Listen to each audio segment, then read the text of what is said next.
진료 시간이 지난 5시 44분 강북 삼성병원 진료실에 살인사건이 났습니다. 진료 중이던 환자가 의사에게 흉기를 휘둘러 살해한 거예요. 흉기를 휘두른 살인범은 조울증에 걸렸었어요. 원래는 입원 치료를 했는데 어느 정도 호전이 돼서 퇴원을 했고, 그리고 정기적으로 와야 되는데 수개월가 오지 않다가 이제 수개월 만에 와서 상담하던 도중에 의사를 공격한 거예요. 사실 5시까지가 진료였기 때문에 5시 넘어서는 사람을 안 받는 게 일상이거든요. 근데 이제 오랜만에 몇 개월 만에 왔으니까 이미 퇴근할 시간인데도 불구하고 그를 돌려보낼 수 없어서 이 의사가 돌려보내라고 하고 하다가 변을 당한 거예요. 이분이 바로 이 임세원 강북 삼성병원 정신건강의학과 교수인데요. 사진을 한번 보실까요? 예, 저분이에요. 그때 이제 2018년도에 돌아가셨고요. 그분이 2016년도에 낸 책이 죽고 싶은 사람은 없다라는 책을 내기도 했습니다. 근데 그가 환자를 돌려보내도 되고 다음날 오세요라고 해도 되는 상황에서 돌려보내지 못하고 그를 상담을 한 이유가 자신도 우울증에 걸려봤었거든요. 또 죽으려고 했었어요. 저 책은 2016년도에 발행했었는데요. 이 지인들이 이 교수가 죽은 다음에 2021년도에 개정 증보판을 내기도 했어요. 그는 20여 년간 정신과 상담을 해왔는데 너무 열심히 살아서인지 모르겠는데 헐디스크가 온 거예요.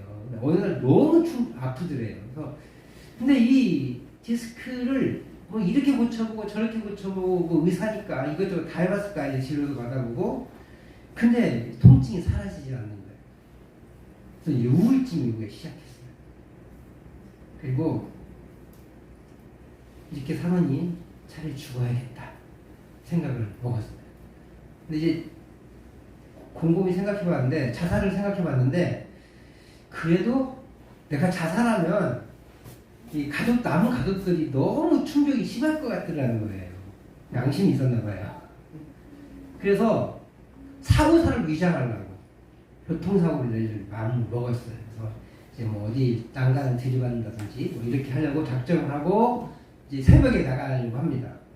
근데 그날따라 이 차 열쇠가 아무 차도 없는 거예요. 그래서 작은 방까지 갔어요. 작은 방에 가니까 자신의 아이가 거기 누워서 잠자고 있죠. 그 아이를 보는 순간 눈에서 눈물이 나더래요. 한참 모르다가 결국은 자살을 포기합니다. 자살을 포기하고 고통과 함께 살아가는 방법을 터득하며 살다가 그런 변을 당한 거예요. 이 고 임세원 교수가 타이에 의해 결국 젊은 나이에 삶을 마감하긴 했지만 그가 죽음의 위기를 넘긴 것은 자기 자신의 자녀의 얼굴이었어요.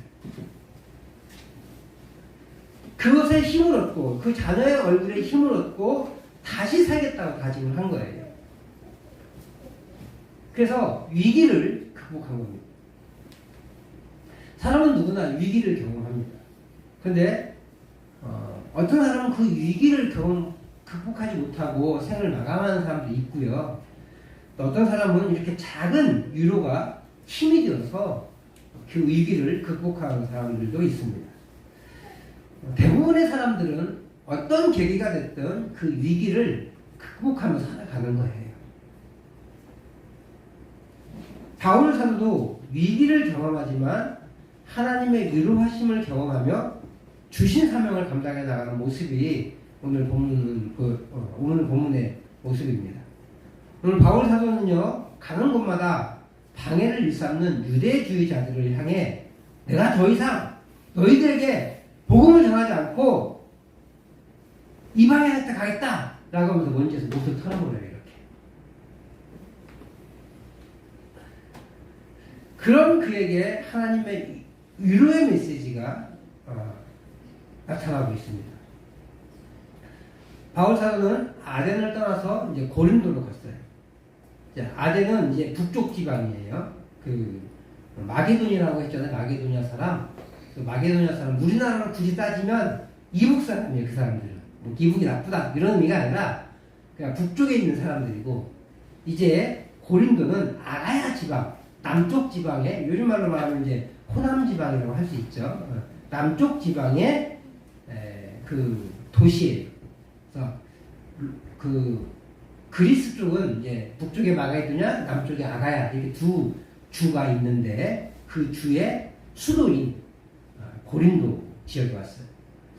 우리나라로 굳이 따진다면 아마 부산쯤에 해당하는 걸 거예요. 고린도는 항구 쪽에 있었고요. 그래서 두 개의 항구가 있습니다. 부산시와 같은 지방의 수도 역할을 해서 북쪽에서도 좋은 도시가 있지만 남쪽에서 심지어 아마 로마가 통치하는 나라 중에 가장 로마 다음으로 중요한 도시 중에 하나가 이 고린도였어요. 그래서 무역이 풍성했고요. 그런 다음에 항구가 두 개나 있기 때문에 그 무역 항구도 좋고 군대를 파송하기에도 아주 좋은 곳이기도 합니다. 그래서 이곳은 경제적으로 아주 윤택했습니다. 그리고 로마 시대에는, 이제 로마 그리스 시대에는 뭐가 또 유행했냐면 이 운동 경기가 유행했잖아요. 특히 격투기 같은 거, 레슬링이나 이런 격투기들이 유행했는데, 이 로마의 그 고린도에 4개 중에 1개의 그 스포츠 센터가 있었던 거예요. 그 경기장이. 그래서 격투 경기를 통해서도 돈을 엄청 벌었어요. 사람들도 많이 모으고. 그런데 이런 격투 경기, 그 다음에 우상숭배에 쪄들어 있는 우상숭배도 만연했거든요. 그러다 보니까 어떤 일이 벌어지냐면 사치스럽고 문란해져요. 술도 많이 마시고, 그 다음에 그 성범죄도 많이 일어나고, 그리고 사람들이 과격해집니다. 그래서 스포츠와 경제적으로 윤택하고 스포츠와 우상숭배로 인해서 문란함이 함께 존재하는 감각적인 도시였어요. 감각적인 도시. 그런 도시에 바울이 이제 혼자 가 있는 거예요. 바울이 아덴에 있을 때 베레아 그 신라 디모데를 아덴으로 보내달라 이렇게 얘기했죠. 근데 그 아덴에서는 신라와 디모데를 못 만난 것 같아요. 그래서 그러기 전에 이제 고린도로 갔고, 고린도에서 그 둘을 기다리고 있는 거예요. 근데 혼자 있으니까 이렇게 누구랑 같이 살아야 될 거 아니에요? 그러다 보니까 이제 아굴라라는 부부를 만났어요. 아굴라와 브리스가를 만납니다. 그래서 때마침 이 아굴라가 하는 일이 그 천막을 만드는 일이었어요. 텐트를 만드는 일. 근데 이스라엘 사람들 중에 유대인들은요, 그 랍비들은 일반 사람들에게, 그 백성들에게 돈을 받는 걸 수치스럽게 여겨요. 생업을 항상 가르칩니다. 그래서 랍비이지만 자기가 먹고 사는 만큼은 그것은 자기 돈으로 버는 게 있어요. 그래서 바울도 항상 텐트를 만드는 직업을 가지고 있었습니다. 그래서 오늘 사도행전에는 이 고린도에서만 텐트를 만들었다, 천막을 만들었다라고 얘기하지만 아마 가는 곳곳 그렇게 텐트를 만들어서 그 자신의 먹을 걸 충당했던 것 같아요. 사실은 이게 꽤 고급 기술이기 때문에 먹고 사는 데는 큰 문제가 없었던 것 같습니다. 후원금이 없으니까 자기가 이렇게 하는 건데, 그러다 보니까 복음 전파에도 한계가 있는 거예요. 물론 무리지어서 같이 움직이면 막 먹고 사는 것만 하면 큰 문제가 안 생기잖아요. 뭐 돈 벌려고 하는 게 아니라 바울 사도가 먹고 사는 것만 딱 해결하면 되니까 바울의 일이 줄어드니까 복음 전하는데 큰 어려움이 없을 수 있어요. 그런데 그리고 이제 뭐 빌립보 같은 경우에는 그 루디아 집에서 기숙했잖아요. 그러니까 큰 어려움이 없었을 거예요. 그런데 이 고린도에서는 자신이 자급자족하기 위해서 알아보는 중에 아굴라 부부를 만난 거예요. 근데 때마침 아굴라는 예수님을 믿는 사람이었어요. 그래서 함께 거하며 그렇게 주중에는 일을 하고 안식일에는 그 회당에 가서 복음을 전하는 겁니다. 그러니까 아무래도 복음의 이 전파의 강력함은 좀 덜했던 것 같아요. 그래서 그때는 그렇게 큰 기적들이, 역사들이 일어나지 않습니다. 그러면서 유대인의 방해도 줄어들었겠죠. 크지 않았겠죠. 그러다가 이제 마게도냐 지역에서 실라와 디모데가 도착했어요. 아마도 후원금도 가지고 왔던 것 같아요. 그러니까 경제적으로 좀 안정이 생기니까 일을 좀 줄일 수 있겠죠. 그러면서 이제 복음 전파, 날마다 이제 복음을 전하는 거예요. 날마다 복음을 전하니까 그 복음에 대한 이해도가 높아지고, 그러면서 복음 전파가 더 많아지죠. 예수님 영접하는 사람들이 많아집니다. 그러면 또 무슨 일이 벌어져요? 방해도 심해지는 거예요. 그 유대인의 방해가 심해졌습니다. 근데 아마 그때 이 바울이 약간 지친 것 같아요. 왜요? 지금까지 전도를 해가면서 한 곳이라도 유대인의 반대가 없었던 곳이 없어요. 딱 그 베레아만 반대가 없었던 것 같죠. 베레아 말고는 반대가 없었어요. 다 반대가 있었어요. 그러니까 베레아의 그 편리함을 좀 편안함을 느꼈잖아요. 반대 없음의 그 기쁨을 누렸잖아요. 그런데 또 아덴 그리고 고린도 오니까 또 반대가 또 심해지니까 순간적으로인지 마음이 상한 것 같아요. 그래서 이방인에게만 복음을 전하겠다라고 선언을 합니다. 본문 6절인데 우리 같이 한번 18장 6절 말씀을 읽어보도록 하겠습니다. 시작. 그들이 대적하여 비방하거늘 바울이 옷을 털면서 이르되 너희 피가 너희 머리로 돌아갈 것이요 나는 깨끗하니라. 이후에는 이방인에게로 가리라. 항상 있던 유대인의 비방에 바울 사도의 행동이 상당히 거칠어요. 앞서 말한 것처럼 마음이 좀 상한 것 같아요. 그럼 왜 거친다고 보십니까? 라고 질문할 수 있는데 그 첫 번째 이유가 옷을 털었다는 거예요. 물론 이 옷 터는 것이 이렇게 기분 나쁜 표현일 수도 있겠는데 사실 이스라엘에게서 문화에서 옷을 턴다는 건 기분 나쁘다의 수준이 아니에요. 저주예요, 저주. 먼저 우리가 마가복음을 묵상하고 있잖아요. 마가복음을 묵상하면서 예수님이 12제자를 파송하면서 그들을 성읍 사람들이 제자들을 받아들이지 않으면 뭐라고 했어요? 신발에 발 아래 먼지를 떨어버려라. 신발 먼지를 떨어버리라는 거예요. 너희와 상관없어. 너희 저주 너희가 받아. 이런 의미거든요. 그리고 또 다르면은 발의 먼지까지도 털어버리고 싶은 간절을 얘기해요. 근데 이 신발의 먼지를 터는 것을 어디서 받았냐면 구약 성경 느헤미야 5장에 나와요. 5장 13절 말씀에 나오는데 같이 한번 읽어보도록 하겠습니다. 시작. 내가 옷자락을 털며 이르기를 이 말대로 행하지 아니하는 자는 모두 하나님이 또한 이와 같이 그 집과 산업에서 털어버리실지니 그는 곧 이렇게 털려서 빈손이 될지로다 하매 회중이 다 아멘하고 여호와를 찬송하고 백성들이 그 말한 대로 행하였느니라. 아멘. 이거 뭐냐면 그 이스라엘 공동체가 바벨론 포로기를 마치고 귀환했어요. 근데 귀환했는데 거기서 살아가고 있는데 가난한 사람들한테 고리 대업을 하고 있는 거예요. 이자를 너무 많이 받아가는 거예요. 근데 이자를 낼 수가 없고 원금을 갚을 수가 없으니까 종으로 팔려가요. 같은 이스라엘 사람들끼리 그러는 거예요. 근데 이것을 보고 느헤미야가 충격을 먹고 어떻게 동족을 돌보지 않고 이렇게 이자 받아먹으면서 사람들 종으로 파냐? 어떻게 가능하냐 이게 한 가족인데 뭐 이런 거죠. 이런 책망을 했어요. 그러니까 이제 이자 받지 마라 라고 얘기를 했습니다. 그러니까 이 사람들이 이제 은혜를 받고 내 이자 안 받겠습니다. 고리대업하지 않겠습니다 라고 약속한 다음에 이제 맹세를 어긴 사람들에게 이렇게 하겠다는 거예요. 그의 옷자락을 털어버려서 하나님이 그의 집과 산업을 털어버리실 것이다 라고 저주하는 거예요. 상당히 큰 저주예요. 이스라엘이 사실은요, 부자는 하나님의 복을 받았다고 믿거든요. 근데 물론 한국 교회도 부자는 복 받았다라고 이렇게 가르치고 있는데, 최소한 저는 그렇게는 말 안 해요. 부자가 복 받았다고 얘기할 수 없어요. 그냥 부자는 하나님께서 그 사람에게 물질을 주신 건 복을 주신 게 아니라 그의 사명을 주신 거예요.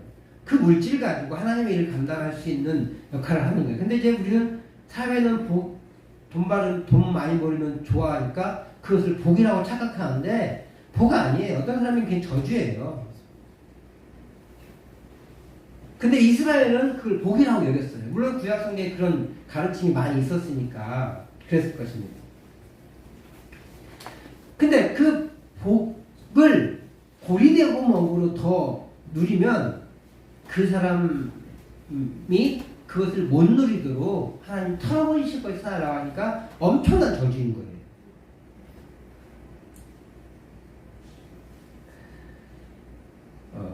그래서 오늘 본문의 바울 사도가 자신의 복음 전함을 방해하는 유대인들을 향해 저주하게 된 거예요. 그래서 저주하면서 이들이 너희의 그 망함이 너희 머리로 돌아갈 거야 라고 얘기하는 거죠. 왜냐? 그리고 그것은 나한테 오는 게 아니야. 왜냐하면 자신이 복음을 전하지 않지 않았기 때문에. 자신은 복음을 전했기 때문에 사명을 감당했는데 그래서 복음 전하지 않은 저주가 나한테 오지 않을 거라는 거죠.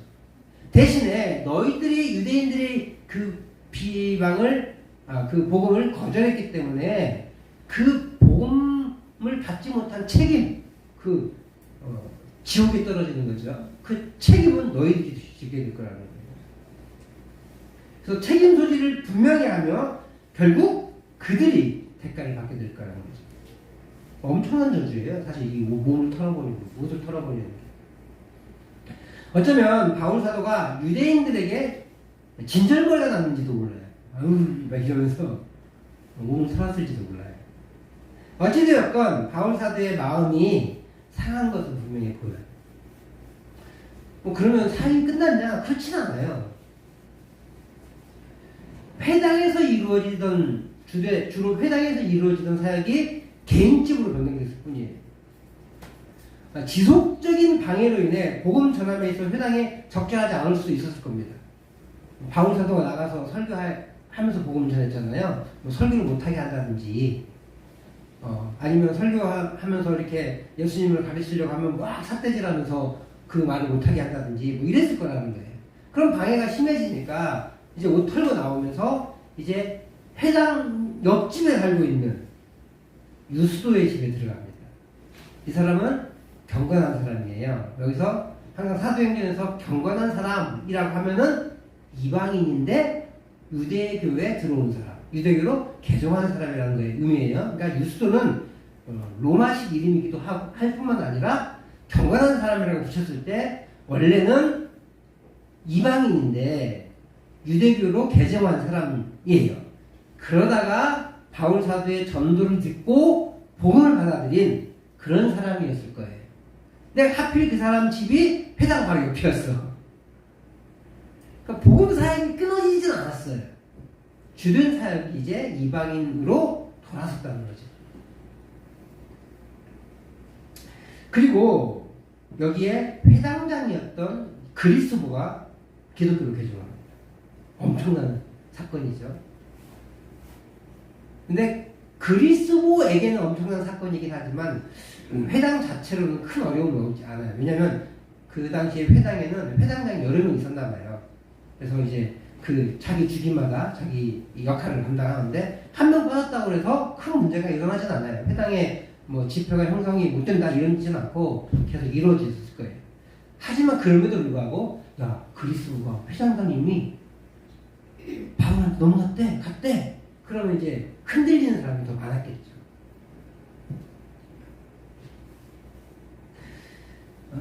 이방인의 수많은 고린도 사람들도 예수님을 믿고 세례를 받았습니다.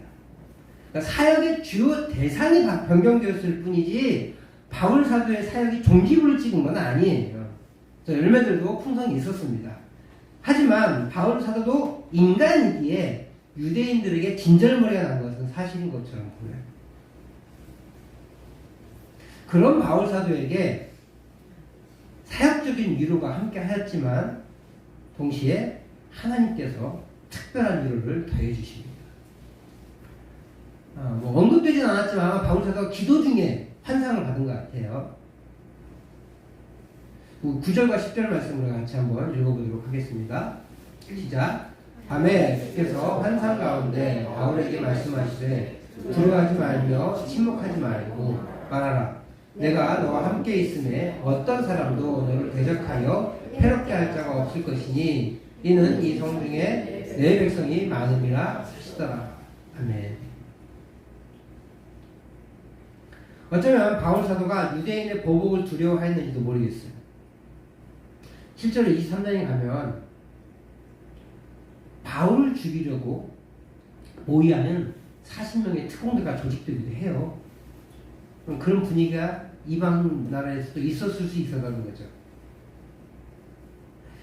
이런 것처럼 바울 사도는 유대인의 박해가 더욱 기승을 부리는 가운데 회당장이 회심하고 많은 유대인들과 경건한 사람들이 기독교로 개종하는데 불만을 가지고 유대인들이 엎어놓은 것에 대해서 실제로 행할까? 라는 두려움이 있었을 수 있다는 거예요. 그에 대한 하나님의 위로의 말씀이 바로 9절 말씀이에요. 두려워하지 말아라. 침묵하지 말고 말아라. 세상이 누군지는 잘 모르겠어요. 근데 사역을 멈추지 말라고 권면하고 있는 거예요. 지쳐있고 답답해하고 있는 바울 사도를 향해서 잘하고 있다 격려하는 거예요. 계속해. 복음의 말씀을 계속 전해. 그리고 그들이 너를 해치 못할 거야. 내가 함께 있어. 그리고 이 성중에 내 백성이 많아. 너를 보호할 거야. 라고 하는 위로의 메시지가 있고 계속해서 그 길을 가라고 격려하고 계십니다. 우리가 복음의 삶을 살 때요. 두려움과 좌절을 느낄 때가 있어요. 아무리 외쳐도 듣지 않을 때, 아무리 노력해도 바뀌지 않을 때, 그때 우리는 두려움과 좌절을 느낍니다. 그때 우리 주님의 약속을 기억할 수 있기를 바랍니다. 내가 너와 함께 있으니 잘하고 있어. 계속해. 내가 너와 함께 있음에 라고 20절에서 말씀하고 계시잖아요. 근데 마태복음 28장에도 동일하게 말씀하세요. 우리 28장 20절 말씀을 같이 한번 읽어보도록 하겠습니다. 시작. 내가 너희에게 분부한 모든 것을 가르쳐 지키게 하라. 볼지어다 내가 세상 끝날까지 너희와 항상 함께 있으리라 하시니라. 항상 함께 있으리라. 모든 민족을 제자 삼으라는 명령과 함께 주님이 세상 끝날까지 항상 함께 계실 것이 하시겠다는 약속을 주시는 거예요. 그리고 몇 날에 못 되어 성령에 임재하셔서 임마누엘의 약속, 함께 하시겠다는 약속을 성취하십니다. 그리고 지금도 우리 주님은 함께 계시고 계신 거예요. 사랑하는 성도 여러분, 오늘 우리가 삶을 살아가며 위기를 겪습니다. 두려움도 가지게 될 것이고요. 또 실망감을 가질 때가 있을 수 있어요. 우리의 예배 생활을 포기하지 않죠. 그렇지만 복음 전하는 것, 복음의 삶을 살아가는 것, 세상 사람들 앞에서 말씀대로 살아가는 것이 지쳐서 타협하고 포기하고 입을 닫고 할 때가 많다는 거예요. 그러다가 우울감이 생기기도 합니다. 내가 되는 게 없으니까. 그래서 다 포기하고 편하게 살고 싶을 때가 있을 수 있다는 거예요. 그때 우리 주님이 우리에게 말씀하십니다. 잘하고 있어. 힘을 내. 계속해. 오늘 보면 9절의 말씀, 두려워하지 말며 침묵하지 말고 라고 말씀하고 계십니다. 우리의 삶이요 지칠 수 있어요. 또 열심히 살았는데 정말 최선을 다해 복음의 삶을 살았는데 열매가 없고 그것이 혹은 잘못된 길로 가고 있다는 걸 늦게 깨달았다면 그냥 내려놓고 싶을 때가 많을 겁니다. 그때 이 말씀은 계속해서 복음을 전하라는 명령이고요. 힘내라는 주님의 격려예요. 우리가 이 신앙생활을 30년, 40년, 길게는 50년, 60년 하셨잖아요. 그러다 보면 우리의 삶에도 그렇게 낭망하고 절망하고 힘이 빠지고 에야 모르겠다 하고 하는 이미 그러면서 핑계가 좋죠. 나이도 많으니까 이제. 근데 있잖아요. 교회는 이 일을 감당하라고 하는 것은 아니에요. 그래서 한국 교회가 일 중독에 빠진 것 같아요.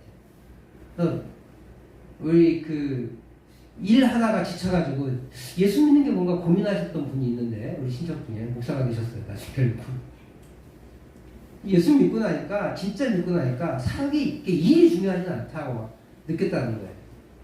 자유함이 있어야 되는데 예수 믿으면 자유함이 있어야 되는데 25년간 자유함이 없었대요. 일만 하다가 지쳐버린 거죠. 한국 교회가 그런 모습이 좀 있긴 있어요. 일하면 믿음 좋고 막 그런 게 있긴 있어요. 근데 그렇다고 자유하다고 해서 아무것도 안 해도 되냐가 그건 아니에요. 자유함을 가지고 교회 봉사를 해야지. 너무 얽매일 필요 없어요. 그거 안 하면 마치 죽을 것 같은, 하나님께 벌 받을 것 같은 그런 두려움에 살 필요가 없어요. 그렇지만 우리에게 소망은 있어야 되잖아요. 교회를 섬기고 싶은 소망, 하나님을 예배하고 싶은 소망, 하나님의 복음을 전하고 싶은 소망은 있어야 되죠. 근데 점점 그것이 시들어져요. 하나님의 말씀을 잘 전하고 싶은 소망이 저에게 있어요. 그래서 밤늦도록 책을 보고 또 제가 하지 않아도 될 공부를 하고 그것을 위해서 시간을 아껴보고 그러는 거예요. 나이가 먹어지고 몸이 약해지고 그러면서 그 소망을 놓치는 경우가 있어요. 그러면서 뭐라고 하냐, 빨리 천국 가야 돼, 빨리 죽어야 돼, 막 그렇게만 하죠. 육체가 힘드니까 그럴 수 있죠. 근데 왜 하나님은 살려주세요? 아직 사명이 남았어요. 남아있으니까 살려주시는 거예요. 어떤 사람은 믿자마자 데려가세요. 하나님의 사명이 남아있으니까 아직 삶이 있는 거예요. 비록 지치고 힘든 과정이 우리에게 있을지라도 우리의 사명을 다시 한번 점검해 볼 수 있기를 축복합니다. 그리고 오늘 우리에게 주시는 하나님의 위로와 격려를 받고 다시 한번 힘을 내서 그 사명 감당할 수 있길 바랍니다. 우리 가족이 아직 예수를 못 믿었다면 그 영혼을 위해서 몸부림치며 기도하세요. 예전엔 그렇게 하셨잖아요. 나에게 하나님이 마음에 거리낌이 주시는 마음이 있잖아요. 나 이거 해야 되는데 그 마음에 거리낌이 있으면 힘을 내서 그 일 감당하십시오. 교회가 안 하니까, 주변 여건이 안 좋으니까, 뭐가 안 하니까 핑계는 수도 없이 많죠.